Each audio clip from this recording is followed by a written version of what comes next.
Texas ਦੀ border crossing ਦੇ ਉੱਤੇ 6.8 million dollar ਦੀ ਲਾਗਤ ਦੀ ਕੋਕੇਨ ਸੀਜ਼ ਕੀਤੀ ਗਈ ਆ। ਕਹਿੰਦੇ ਵੀ ਇਹ ਇੱਕ ਟਰੈਕਟਰ ਟ੍ਰੇਲਰ ਟਰੱਕ ਦੇ ਵਿੱਚ ਆ ਰਹੀ ਸੀ ਤੇ ਦੱਸਿਆ ਇਹ ਗਿਆ ਸੀਗਾ ਵੀ ਟਰੱਕ ਦੇ ਵਿੱਚ ਫਰੈਸ਼ ਫਲਾਵਰਸ, ਰੋਜ਼ ਫਲਾਵਰਸ ਜਿਹੜੇ ਆ ਕਹਿੰਦੇ ਵੀ ਉਹਨਾਂ ਨੂੰ ਟਰਾਂਸਪੋਰਟ ਕੀਤਾ ਜਾ ਰਿਹਾ ਆ।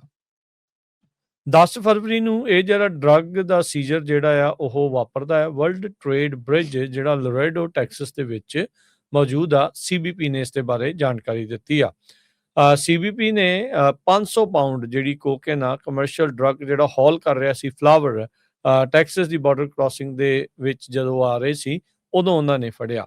ਕਹਿੰਦੇ ਵੀ ਇਨਸਪੈਕਸ਼ਨ ਕੀਤੀ ਗਈ ਤਾਂ 211 ਪੈਕੇਜ ਜਿਨ੍ਹਾਂ ਚ 516.76 ਪਾਉਂਡ ਜਿਹੜੀ ਕੋਕੇਨ ਆ ਉਹ ਇਸ ਸ਼ਿਪਮੈਂਟ ਦੇ ਵਿੱਚ ਸੀਗੀ, ਜਿਹਦੀ ਮਾਰਕੀਟ ਵੈਲਿਊ ਤਕਰੀਬਨ 6.8 ਤੋਂ 7 ਮਿਲੀਅਨ ਦੀ ਲਾਗਤ ਦੀ ਜਿਹੜੀ ਉਹ ਬਣਦੀ ਹੈਗੀ ਆ। ਸੋ ਹੋਮਲੈਂਡ ਸਿਕਿਉਰਿਟੀ ਇਨਵੈਸਟੀਗੇਸ਼ਨ ਦੇ ਸਪੈਸ਼ਲ ਏਜੰਟਸ ਇਸ ਦੀ ਜਿਹੜੀ ਜਾਂਚ ਆ ਉਹ ਹੁਣ ਕਰ ਰਹੇ ਹੈਗੇ ਆ। ਸੋ ਵਰਲਡ ਟ੍ਰੇਡ ਬ੍ਰਿਜ ਦੇ ਵਿੱਚ ਪਹਿਲਾਂ ਵੀ ਇਸ ਲੋਰੇਡੋ ਵਾਲੇ ਸੈਕਟਰ ਦੇ ਵਿੱਚ ਅਕਸਰ ਹੀ ਜਿਹੜੀ ਡਰੱਗ ਸਮਗਲਿੰਗ ਕਰਨ ਦੀ ਜਿਹੜੀ ਕੋਸ਼ਿਸ਼ ਕਰ ਰਹੇ ਹੁੰਦੇ ਆ ਉਹ ਲੋਕ ਇਦਾਂ ਫੜ ਹੁੰਦੇ ਆ। ਸੋ ਮੈਨੂੰ ਲੱਗਦਾ ਵੀ ਵੈਲੈਂਟਾਈਨ ਡੇ ਆ ਰਿਹਾ ਸੀ, ਸੋ ਫਲਾਵਰ ਆਉਣੇ ਸੀਗੇ ਇੱਧਰ ਤੇ ਉਹਦੇ ਵਿੱਚ ਹੀ ਕਹਿੰਦੇ ਵੀ ਚੱਲ ਕੋਕਨ ਵੀ ਨਾਲ ਘਲਾ ਦਿੰਦੇ ਆ। ਪਰ ਕਹਿ ਲਓ ਵੀ ਏਜੰਟਸ ਦੀ ਜਿਹੜੀ ਮੁਸ਼ਤੈਦੀ ਆ, ਇਨਸਪੈਕਸ਼ਨਸ ਸਖਤ ਜਿਹੜੀਆਂ ਹੋਣ ਦੇ ਕਰਕੇ ਇਹ ਜਿਹੜੀ ਕੋਕੇਨ ਆ ਜਿਹਨੇ ਆ ਕੇ ਕਮਿਊਨਿਟੀਜ਼ ਦੇ ਵਿੱਚ ਲੋਕਾਂ ਦਾ ਨਿਘਾਰ ਹੀ ਕਰਨਾ ਸੀ ਉਸ ਨੂੰ ਸਮੇਂ ਸਿਰ ਹੀ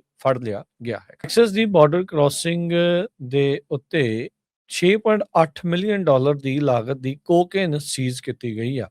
ਕਹਿੰਦੇ ਵੀ ਇਹ ਇੱਕ ਟਰੈਕਟਰ ਟ੍ਰੇਲਰ ਟਰੱਕ ਦੇ ਵਿੱਚ ਆ ਰਹੀ ਸੀ ਤੇ ਦੱਸਿਆ ਇਹ ਗਿਆ ਸੀਗਾ ਵੀ ਟਰੱਕ ਦੇ ਵਿੱਚ ਫਰੈਸ਼ ਫਲਾਵਰਸ, ਰੋਜ਼ ਫਲਾਵਰਸ ਜਿਹੜੇ ਆ ਕਹਿੰਦੇ ਵੀ ਉਹਨਾਂ ਨੂੰ ਟਰਾਂਸਪੋਰਟ ਕੀਤਾ ਜਾ ਰਿਹਾ ਆ।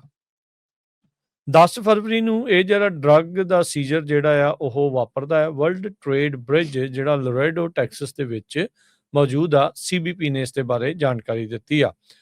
ਸੀਬੀਪੀ ਨੇ 500 ਪਾਉਂਡ ਜਿਹੜੀ ਕੋਕੇਨ ਆ ਕਮਰਸ਼ੀਅਲ ਡਰੱਗ ਜਿਹੜਾ ਹੌਲ ਕਰ ਰਿਹਾ ਸੀ ਫਲਾਵਰ ਟੈਕਸਸ ਦੀ ਬਾਰਡਰ ਕ੍ਰਾਸਿੰਗ ਦੇ ਵਿੱਚ ਜਦੋਂ ਆ ਰਹੇ ਸੀ ਉਦੋਂ ਉਹਨਾਂ ਨੇ ਫੜਿਆ।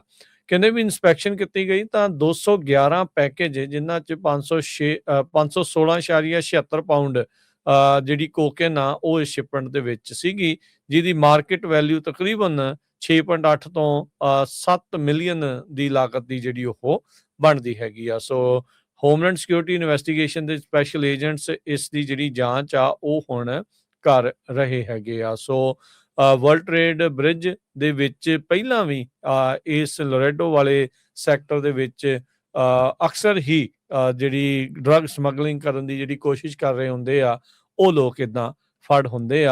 ਸੋ ਮੈਨੂੰ ਲੱਗਦਾ ਵੀ ਵੈਲੈਂਟਾਈਨ ਡੇ ਆ ਰਿਹਾ ਸੀ, ਸੋ ਫਲਾਵਰ ਆਉਣੇ ਸੀਗੇ ਇੱਧਰ ਤੇ ਉਹਦੇ ਵਿੱਚ ਹੀ ਕਹਿੰਦੇ ਵੀ ਚੱਲ ਕੋਕਨ ਵੀ ਨਾਲ ਘਲਾ ਦਿੰਦੇ ਆ। ਪਰ ਕਹਿ ਲਓ ਵੀ ਏਜੰਟਸ ਦੀ ਜਿਹੜੀ ਮੁਸ਼ਤੈਦੀ ਆ, ਇਨਸਪੈਕਸ਼ਨਸ ਸਖਤ ਜਿਹੜੀਆਂ ਹੋਣ ਦੇ ਕਰਕੇ ਇਹ ਜਿਹੜੀ ਕੋਕੇਨ ਆ ਜਿਹਨੇ ਆ ਕੇ ਕਮਿਊਨਿਟੀਜ਼ ਦੇ ਵਿੱਚ ਲੋਕਾਂ ਦਾ ਨਿਘਾਰ ਹੀ ਕਰਨਾ ਸੀ ਉਸ ਨੂੰ ਸਮੇਂ ਸਿਰ ਹੀ ਫੜ ਲਿਆ ਗਿਆ ਹੈ।